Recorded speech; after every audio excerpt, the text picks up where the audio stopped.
das Gefühl, wieder bei der Mannschaft dabei zu sein, das Gefühl, wieder auf dem Platz zu stehen, das habe ich klar vermisst.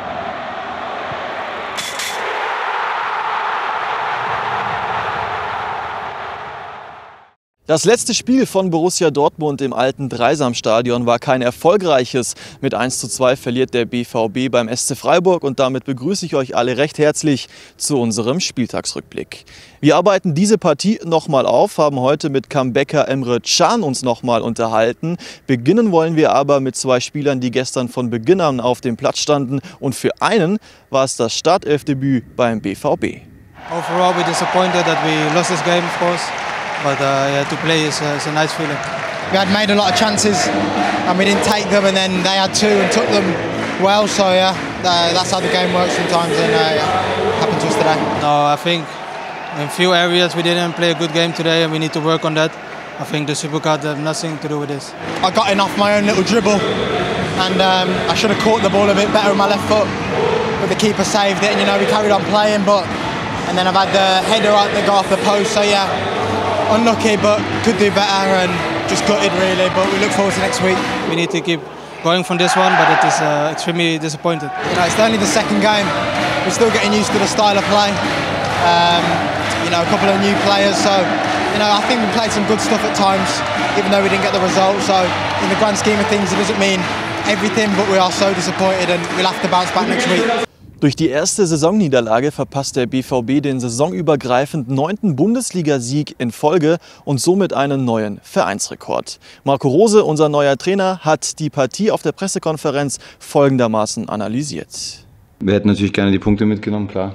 Gestern haben wir nicht geschafft und deswegen sind wir natürlich enttäuscht, sehr enttäuscht. Weil wir nach dem guten Start einfach heute nachlegen wollten, wussten natürlich um die Schwere der Aufgabe hier in Freiburg immer grundsätzlich gegen eine Mannschaft, die sehr mutig agiert und immer wieder spielerische Lösungen sucht, aber auch bereit ist, jeden Meter zu machen, um dir weh zu tun. Und ja, genauso war es dann auch wieder. Ich glaube schon, dass wir eine gute Anfangsphase hatten und in der 9. Minute dann, glaube ich, 6. Minute, durch einen Freistoß dann in Rückstand geraten, dann rennst du hier hinterher bei den Temperaturen, hast die Riesenchance auf den Ausgleich. Viele gute Ansätze finde ich auch, wo wir im Zentrum dann einfach, wo Freiburg sehr leidenschaftlich verteidigt hat, den letzten Pass einfach noch verteidigt hat, die Bälle geklärt hat dann im letzten Drittel. Und zur Pause hatten wir schon für uns das Gefühl, dass wir das noch drehen können, weil wir anständig in der Partie waren, bekommen dann das zweite Gegentor, sind dann nochmal zurück im Spiel mit dem 2:1, haben nochmal Zeit auch zu reagieren, haben nochmal die Riesenchance über Malen, alleine vom Torhüter, und am Ende hat es dann nicht gereicht. Ich denke, dass wir in bestimmten Spielphasen kein hoch genuges Passtempo hatten, um Freiburg noch mehr zu beschäftigen. Das waren die Phasen, in denen wir dann auch hier und da mal Probleme bekommen haben. Freiburg immer wieder gefährlich über Konter und Standardsituationen. Für uns geht es darum, die Niederlage jetzt zu analysieren, wegzustecken, fleißig weiterzuarbeiten, noch besser aufzutreten und natürlich auch Ergebnisse zu holen, das ist klar. Auch wenn es gestern keine Punkte gab, gibt es zumindest aus personeller Sicht positive Nachrichten. Julian Brandt, Rafael Guerreiro, Mats Hummels und Emre Can standen gestern endlich wieder auf dem Platz. Und mit Emre habe ich heute nochmal über das Spiel und sein Comeback gesprochen. Ich habe davor noch nicht viel trainiert gehabt, ich bin noch nicht bei 100%, aber das Gefühl, wieder bei der Mannschaft dabei zu sein, das Gefühl, wieder auf dem Platz zu stehen, das habe ich klar vermisst. Leider haben wir gestern das Spiel nicht gewonnen, sonst wäre es noch schöner, aber ich glaube, in den nächsten Wochen mit einer harten Arbeit werden wir wieder in die Spur kommen. Wie sehr ärgern einen, wenn man diese Woche so als Gesamtpaket nimmt, diese beiden Niederlagen im Nachhinein?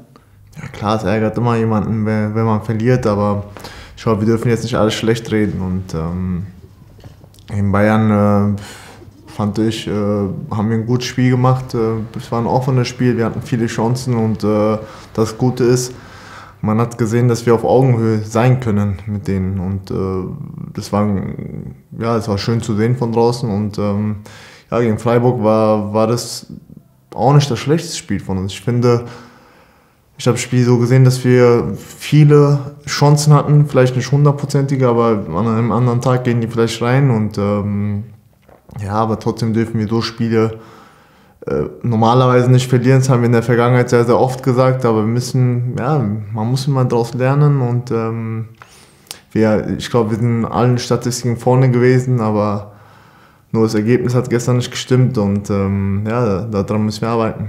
Du hast die Statistik angesprochen, ich habe sie hier, 10:0 Ecken, fast 70% Ballbesitz, deutlich mehr Torschüsse auch. Warum habt ihr das nicht geschafft, auch in Zählbares umzumünzen?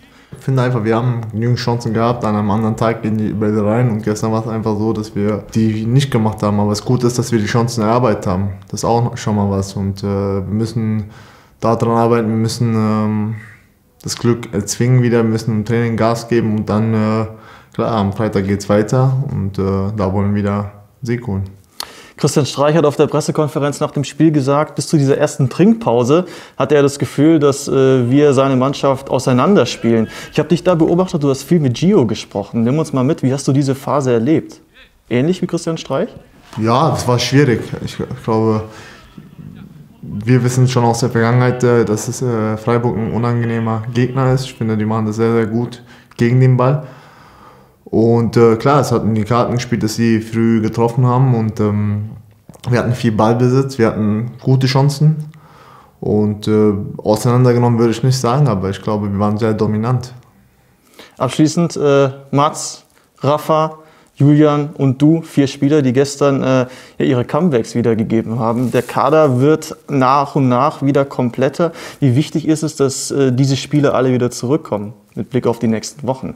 Ja, sehr wichtig. Ich glaube, wir haben eine lange Saison vor uns, wir haben sehr, sehr viele Spiele und da müssen so viele Spieler wie möglich fit sein und ich glaube, umso größer der Kader ist, umso besser ist es. Es ist besser für den Konkurrenzkampf in der Mannschaft, es ist besser für den Trainer, er hat mehr Optionen und wir versuchen uns alle im Training anzubieten. Wir versuchen jetzt Gas zu geben die Woche und dann werden wir auch am Freitag sehen, für wem es reicht, vielleicht von Anfang an zu spielen. Deckel drauf auf den 2. Bundesligaspieltag. Bevor wir aber durch sind, schauen wir noch mal in die 3. Liga. Dort hat die U23 gestern gegen Saarbrücken gespielt, 0:0.